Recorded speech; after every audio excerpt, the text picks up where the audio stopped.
perlu kita syukuri bersama bahwa ASEAN telah mampu menghadapi pandemi COVID-19 ini berkat kolaborasi, berkat kerjasama, dan sinergi antara pemerintah dan dunia usaha.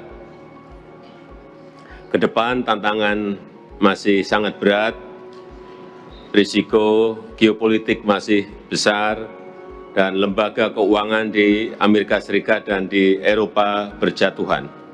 Dalam situasi ini,